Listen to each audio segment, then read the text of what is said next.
And we have a few privacy issues related to security cameras to talk about. The first involves the Ring camera. They have announced, according to the Washington Post, that they terminated a few employees for abusing access to people's video data. Now, these cameras, like many others, don't pre-encrypt the video data before it goes to the cloud. So it's possible that you can give employees access to see what your cameras are seeing.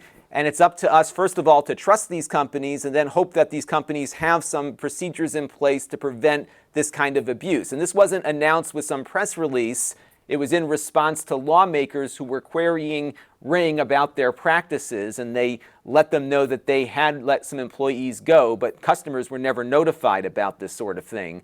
And this is an example of how we really need to start thinking about developing some standards for the industry to follow, whether it's disclosing these kinds of things on a regular basis or something along those lines, because if they don't start doing this, I think we're going to start seeing some regulations coming into play here, which I'm sure the industry is not going to want to have to deal with.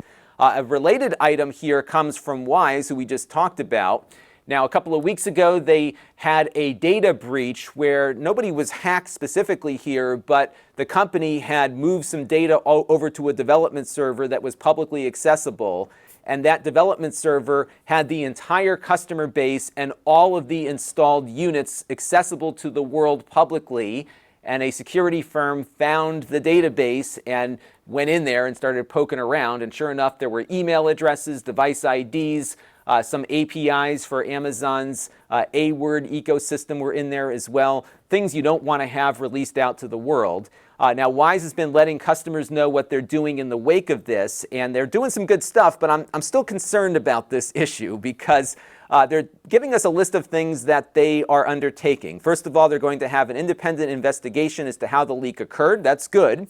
They're also having some security assessments and audits done by third-party security companies to validate their security and privacy environments, along with penetration tests by some of these companies as well, and then going through a few other security items that you can see here on the bullet list. And all this is great, but the first thing that I was thinking about when seeing this was, why didn't they do this before? Especially given that they're storing all of this unencrypted data from customers that could be made accessible the way that this development database went out the door like this. And it kind of speaks to the fact that perhaps privacy was not a corporate directive until this incident occurred.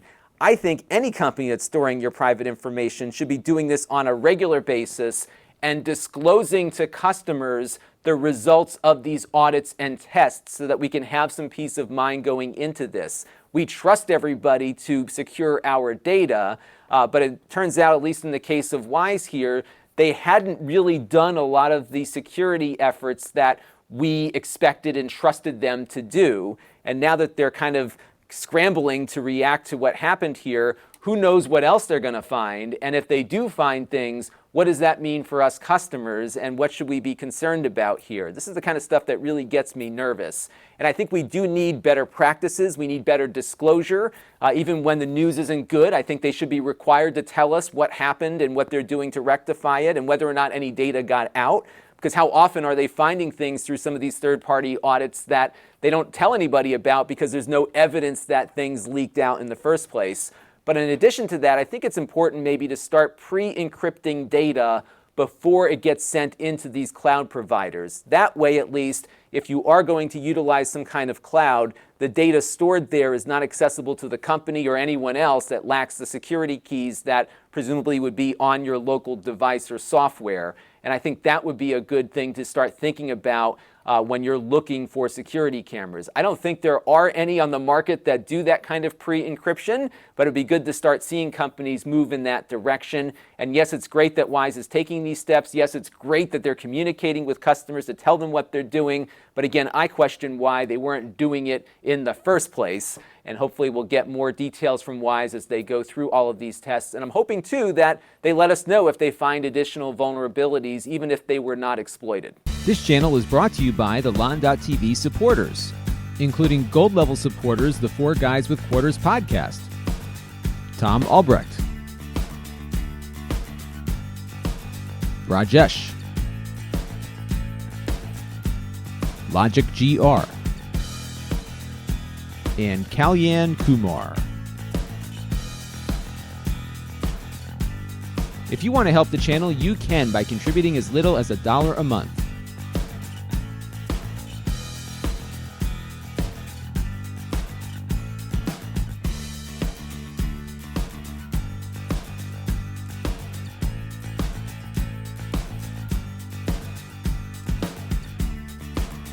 Head over to Lon.TV/support to learn more.